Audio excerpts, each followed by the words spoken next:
Hello everyone, welcome to पढ़ाई zone. इस video में हम लोग पढ़ रहे थे मॉडर्न हिस्ट्री चल रहा था, जिसमें से हम लोग 40 क्वेश्चन तक सॉल्व कर चुके हैं और 41 से आज पढ़ेंगे। इलाहाबाद हाई कोर्ट आर की जो 8300 वाली बुक है उसी को हम लोग सॉल्व कर रहे हैं, जिसमें से एंशियन हिस्ट्री और मिडिवल हिस्ट्री पढ़ चुके हैं। कंप्लीट होने वाला है मॉडर्न हिस्ट्री भी, जिसमें से हम लोग 40 क्वेश्चन तक सॉल्व कर चुके हैं। ठीक है, तो 41 क्वेश्चन नंबर है, भारत में चुनाव के सिद्धांत का प्रतिपादन के द्वारा हुआ था।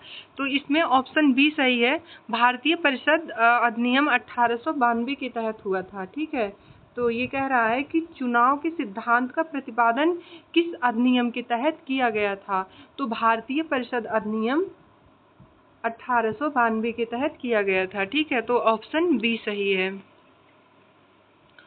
भारत में चुनाव के सिद्धांत का प्रतिपादन भारतीय परिषद अधिनियम 1892 के द्वारा हुआ था। इस अधिनियम के परिषद के भारतीय सदस्यों को वार्षिक बजट पर बहस करने तथा सरकार के प्रश्न पूछने का अधिकार भी दिया गया था। विधानमंडलों की शक्तियां बहुत सीमित थी, सदस्यों को अनुरूप प्रश्न पूछने का अधिकार नहीं था। ठीक है, क्वेश्चन नंबर 42 है, निम्नलिखित में से किस अधिनियम ने प्रशासन के विषय को दो श्रेणियों केंद्रीय और प्रांतीयों में वर्गीकृत किया है। तो इसमें ऑप्शन डी सही है, भारत सरकार अधिनियम 1919 के तहत। क्वेश्चन नंबर 43 है, भारत में द्विशासन की अवधारणा प्रथम प्रस्तुत की गई थी। तो ये इसमें ऑप्शन सी सही है, मोनफोर्ट सुधार के तहत की गई थी। ठीक है, तो क्वेश्चन नंबर 44 है।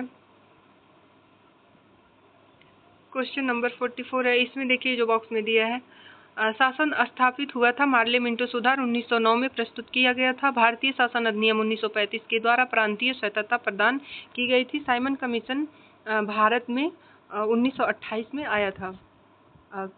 आरओ में क्वेश्चन पूछा था, लोक सेवा आयोग जो आरओ की होती है सचिवालय वाली समीक्षा अधिकारी, उसमें क्वेश्चन पूछा था जो 11 फरवरी को हुआ था, पेपर लीक हो गया था। उसमें पूछा था कि साइमन कमीशन कितनी बार भारत आया था। तो साइमन कमीशन 2 बार भारत आया था, एक बार 1927 में और एक बार 1928 में। तो ये क्वेश्चन बहुत इंपॉर्टेंट है, बहुत बार क्वेश्चन पूछा हुआ है और इसमें भी ये बहुत इंपॉर्टेंट है। ठीक है, तो क्वेश्चन नंबर 44 है, निम्न में से कौन सा भारत सरकार के 1935 के अधिनियम का अंग नहीं है। तो ये ऑप्शन ए सही है, केंद्र में द्वैध शासन का समापन तथा प्रांतीय द्वैध शासन की स्थापना। ये नहीं है, ऑप्शन ये सही है। ठीक है, देखिए ये क्वेश्चन आया हुआ है 2021 शिफ्ट 1 में पूछा हुआ है, 19 दिसंबर 2021 को एआरओ में पूछा था। भारत शासन अधिनियम 1935 के द्वारा लागू किए गए विभिन्न प्रावधानों में प्रमुख था कि प्रांतों में 1919 के अधिनियम से लागू द्वैध शासन को समाप्त कर दिया गया था तथा केंद्र में द्वैध शासन व्यवस्था लागू कर दी गई थी। अधिनियम 1935 के उक्त अधिनियम द्वारा निम्नलिखित अन्य प्रावधान किए गए थे। फर्स्ट है अखिल भारतीय संघ की स्थापना, प्रांतों की स्वतंत्रता। 3 है संघीय न्यायालय की स्थापना। ठीक है, क्वेश्चन नंबर 45 है, 1919 का भारत सरकार का कानून था। तो इसमें ऑप्शन ये सही है, प्रांतीय परिषद में चुनाव को अनुमति। ठीक है, तो 1919 के भारत सरकार के कानून, जिसमें मार्टिन चेम्सफोर्ड अधिनियम भी कहा जाता है, के द्वारा प्रांतीय परिषद में चुनाव की अनुमति प्रदान की गई थी। इसके द्वारा प्रांतों में द्वैध शासन की स्थापना की गई, जिसके अंतर्गत केंद्रीय और प्रांतीय विषयों को पृथक किया गया था। प्रांतीय विषयों को पुनः 2 भागों में आरक्षित और हस्तांतरित में बांटा गया। आरक्षित विषयों का शासन गवर्नर अपनी परिषद की सलाह पर करता था, जबकि हस्तांतरित विषयों को गवर्नर प्रांतीय मंत्रियों की सलाह से लागू करता था। इसी कारण प्रांतीय परिषद में निर्वाचन की अनुमति दी गई थी। क्वेश्चन नंबर 46 है, 1935 का नया अधिनियम हम पर थोपा गया। यह बाहर से तो कुछ लोकतांत्रिक दिखाई देता है, परंतु अंदर से बिल्कुल खोखला है। यह शब्द किसने कहा है। तो ये शब्द किसने कहा है, पंडित मनमोहन मालवीय ने कहा है। इसमें ऑप्शन बी सही है, पंडित मदन मोहन मालवीय ने कहा है। ठीक है, 1935 का नया अधिनियम हम पर थोपा गया। यह बाहर से तो कुछ कुछ लोकतांत्रिक दिखाई देता था, परंतु अंदर से बिल्कुल खोखला था। तो यह कथन किसने कहा है? तो ये पंडित मदन मोहन मालवीय ने कहा था। ठीक है, ये भी क्वेश्चन देखिए पूछा हुआ था 2014 में, ये भी इम्पोर्टेंट है। ये भी RGC में पूछा हुआ था, इलाहाबाद हाई कोर्ट में। ठीक है, तो क्वेश्चन नंबर 48, क्वेश्चन नंबर 49 है। क्वेश्चन नंबर 46 हम लोग देखे हैं, क्वेश्चन नंबर 47 है। 19वीं सदी में किस व्यक्ति ने ब्रिटिश शासन द्वारा किए गए भारतीय आर्थिक निकास पर एक पुस्तक लिखी थी? तो इसमें ऑप्शन सी सही है, दादा भाई नौरोजी ने लिखी थी। ठीक है, 19वीं सदी में दादा भाई नौरोजी ने ब्रिटिश शासन द्वारा किए गए आर्थिक निकास पर पुस्तक लिखी।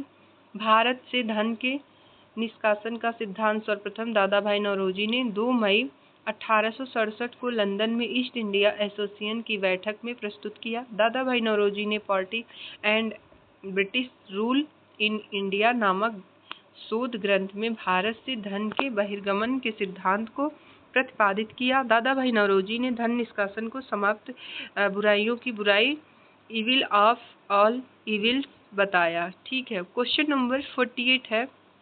निम्नलिखित में से कौन से उद्योग अंग्रेजी शासन के दौरान भारत में उत्पन्न हुआ था? तो इसमें किसके दौरान उत्पन्न हुआ था? तो इसमें देखते हैं कौन कौन सा सही है।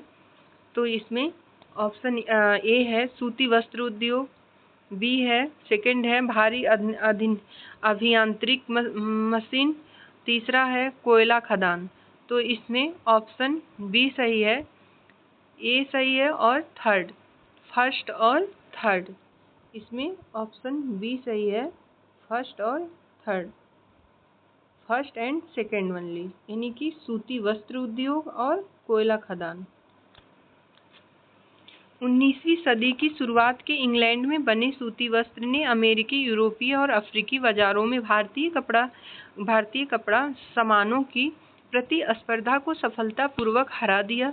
इसमें हम इस निष्कर्ष पर पहुंच सकते हैं कि उस समय सूती वस्त्र उद्योग की भारत में अवनति हुई। दिए गए विकल्प में से भारी अभियांत्रिक मशीन और कोयला उद्योग अंग्रेजी शासन के दौरान भारत में उन्नत हुए थे। ठीक है, क्वेश्चन नंबर 49 है। ब्रिटिश भारत में 3 प्रेसिडेंसी शहर कौन से थे? तो इसमें ऑप्शन डी सही है, कलकत्ता, बॉम्बे और मद्रास। ये भी क्वेश्चन बहुत बार पूछा हुआ है और देखिए ये 2022 में पूछा था RO में। ठीक है, ये बहुत इंपॉर्टेंट है। कलकत्ता, बम्बई तथा मद्रास ब्रिटिश भारत में 3 प्रेसिडेंसी शहर थे। 1773 रेगुलेटिंग एक्ट के द्वारा बम्बई तथा मद्रास प्रेसिडेंसी को कलकत्ता प्रेसिडेंसी के अधीन कर दिया गया था। ठीक है, तो रेगुलेटिंग एक्ट 1773 के द्वारा किया गया था मुंबई, मद्रास और कलकत्ता को। क्वेश्चन नंबर 50 है, 50 नंबर है, प्रश्न नंबर 50 है। भारत में कंपनी राज के समय जोतेदार किन्हें कहा जाता था? तो इसमें ऑप्शन बी सही है, वे समृद्ध किसान थे। ठीक है, द वेयर रिच पिंस, यानी कि वे समृद्ध किसान के थे। ठीक है, तो भारत में कंपनी राज के समय जोतेदार समृद्ध किसानों, अमीर किसानों का वर्ग था। वे विभिन्न क्षेत्रों में हवलदार, गणितदार, वर्गदार और मंडल के रूप में जाने जाते थे। अस्थायी बंदोबस्त के दौरान जमींदार और जोतेदार ग्रामीण वर्ग संरचना के शीर्ष स्तर का गठन करते थे। इन दोनों के बीच भूमि में काश्तकारी अधिकार वाले आत्मनिर्भर किसान थे। क्वेश्चन नंबर 51 है। बॉम्बे और मद्रास में 1820 के अंतर्गत सरकार और कृषकों के मध्य प्रत्यक्ष समझौते को किस रूप में जाना जाता है? तो इसमें ऑप्शन बी सही है, रैयतवाड़ी व्यवस्था के तहत जाना जाता है। ये भी क्वेश्चन आया हुआ है, 23 दिसंबर 2021 को शिफ्ट 1 में पूछा था। 1820 ईस्वी में मद्रास के तत्कालीन गवर्नर टॉम मुनरो द्वारा प्रारंभ की गई थी। रैयतवाड़ी भूराजस्व व्यवस्था मद्रास, मुंबई तथा असम के कुछ भागों में लागू की गई थी। इस व्यवस्था के अंतर्गत किसानों को भूमि मालिकाना हक तथा कब्जाधारी अधिकार दिए गए थे एवं ये व्यक्तिगत रूप से स्वयं सरकार को लगाना अदा करते थे। ठीक है, तो ये रैयतवाड़ी भू राजस्व जो व्यवस्था है ये टॉमस मुनरो के द्वारा शुरू किया गया था, गवर्नर टॉमस मुनरो के द्वारा। ये भी क्वेश्चन बहुत बार आया हुआ है। क्वेश्चन नंबर 51 है, ब्रिटिश उपनिवेशवाद का व्यापारिक चरण कब से कब तक था? तो इसमें ऑप्शन ए सही है, 1757 से लेकर के 1813 तक था। भारत में ब्रिटिश उपनिवेशवाद का व्यापारिक चरण 1757 ईस्वी से लेकर के 1813 ईस्वी तक माना जाता है। प्लासी के युद्ध के बाद ईस्ट इंडिया कंपनी ने भारत के व्यापार पर पूर्ण नियंत्रण कर लिया था। इस चरण में कंपनी ने कम कीमत पर भारत में तैयार माल को यूरोपीय देशों में निर्यात कर खूब लाभ कमाया। 1813 ईस्वी में कानून बनाकर भारतीय व्यापार पर कंपनी के एकाधिकार को समाप्त कर दिया था। ठीक है, तो हम लोग आज यहीं तक पढ़ेंगे। कल से क्वेश्चन नंबर 53 से पढ़ेंगे। ठीक है, कल से 53 से पढ़ेंगे, आज यहीं तक पढ़ते हैं।